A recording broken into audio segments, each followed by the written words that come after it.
Happy Tuesday here on Sports Memo Today. I'm your host, Dan Alexander, and as my producer, Eric, was counting me in there, I realized I missed a great opportunity to wear an ugly Christmas sweater or be a little bit more festive. I'm all in black. I'm almost like doing a Teddy Covers impersonation or something. So I dropped the ball on that one.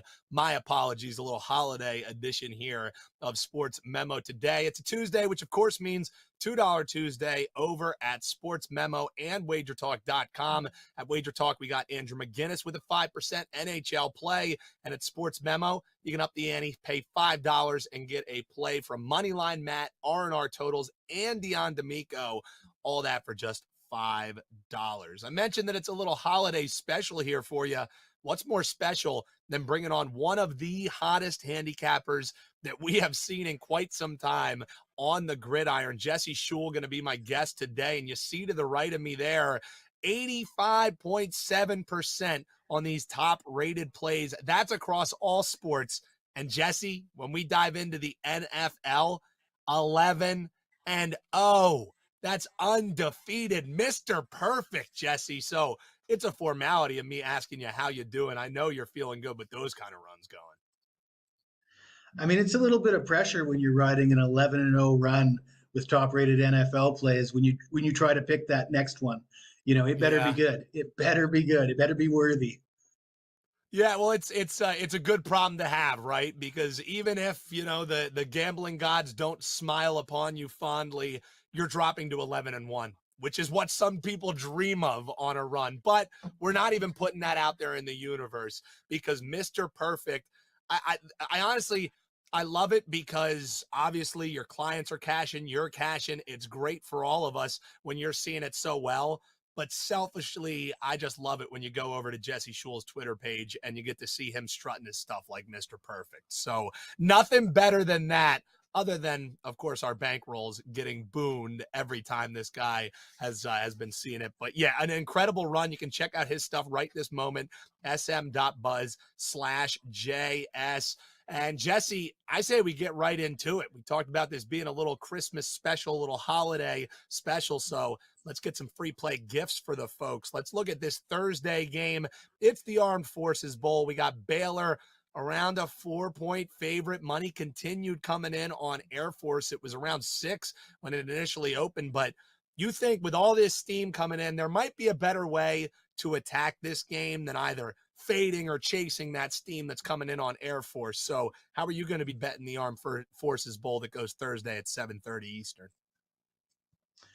Well, Dan, I don't know about you, but I like to be pretty selective during bowl season, especially when we're talking about these early bowls, teams, with 6-6 records.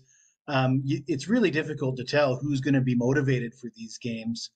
But I have an angle here. I mean, Baylor motivation could be in question. They lost their last 3 games of the year. Air Force Service Academy, these guys always show up. So we always expect the Service Academy teams to be motivated to play, regardless of whether it's a bowl game, whether it's a non-conference game, whether it's the middle of the season, the beginning of the year. These guys just show up. I've got my eye, rather than the side here, I'm looking at a team total. The team total for Air Force is sitting at 19.5, and I think they're going to have some success running on this Baylor defense. Near the end of the year, this Baylor defense sort of fell apart defending the run. If you look at their last 5 games, they gave up 149 rushing yards to a Texas Tech team that is not really known for running the ball, 238 yards to Oklahoma, 184 to Kansas State, only 115 to TCU, but then against Texas, they gave up over 200 yards again. Air Force, obviously, triple option. They do say that giving extra time to prepare for the triple option is going to help, but I'm not certain that Baylor's all that concerned about this bowl game and coming up with a game plan to defend this triple option. I think they're going to sort of show up, go through the motions. Really, at the end of the day, Dave Aranda, this team, defending Big 12 champs, they're 6-6. They miss out on any of the big bowls. They're playing a service academy. I don't really think they're all that happy about it. I don't think they're going to be too enthused, and I think they're going to give up at least 20 points to this Air Air Force team. So taking the team total over here. Yeah, and you always hear about, service academy unders and this, that, and the other thing. But when you look at when it's not two service academies playing against each other, especially this year with Air Force, sure, there's been some blips on the radar, some teams that have played them tough, but this team has shown a propensity to be able to put up some points in bunches. We're just asking for 20 points from Air Force in a highly potentially motivated game going in against Baylor. And the sharp money has also been looking towards Air Force. Don't think the sharp money would be there if they don't think points are going to be scored by this Air Force team. So we got Jesse Schule saying over the team total. That's play number 1. Now let's swing it to Friday. This game going at 3 p.m. Eastern. It's the Independence Bowl. And we're looking at Houston, who they're up to a 7-point favorite, despite this almost being like a home game for UL Lafayette. The total is also trickled down a little bit here. Opening number was around 60.5. It's now sitting around 57. What do you think, Jesse? That line moves sound about right to you, or you think that just maybe gives us a little more value on the over? Yeah, that number looks a little bit low to me, to be honest with you. We all know Houston can score. They averaged 37 points per game during the regular season, 15th nationally, I think they were. And they're not expecting to have a lot of opt-outs for the bowl game. Wide receiver Tank Dell announced that despite going for the NFL draft, he is going to play. The problem with Houston, though, is their defense can't stop anybody. They failed to stop anybody during the regular season. And Dana Holgerson has not got a good track record when it comes to bowl games.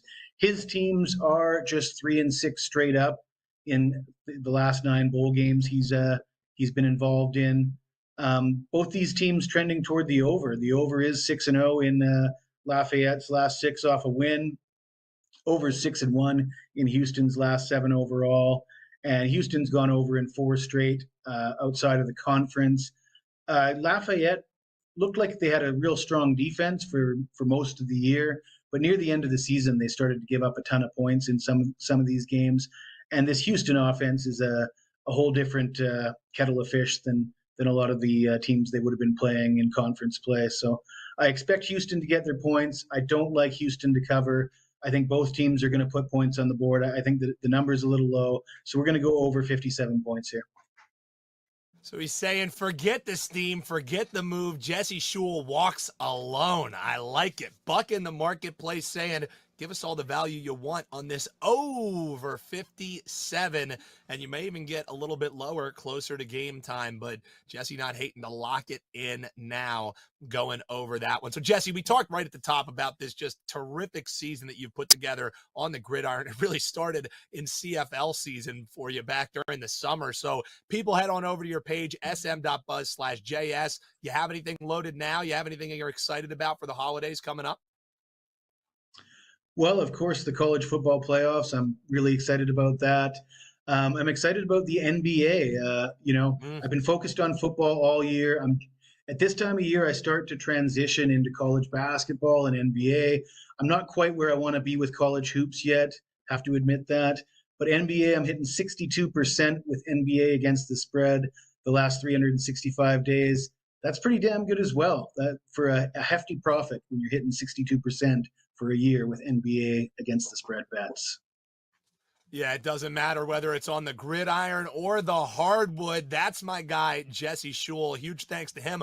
Only one guest, and when he's dropping knowledge like that, that's all you need here on a Tuesday edition of Sports Memo Today. Appreciate you tuning in, and want to remind you, we do have that great deal going right now, the $2 Tuesday triple play here at sportsmemo.com. You can get Moneyline Matt. He was on Wager Talk today earlier with our Wager Talk TV audience. Him alongside R&R Totals and Dion D'Amico. Top-rated plays, just $5 for all 3 of them. And you've been watching the show here. If it's your first time tuning in, thank you for tuning in.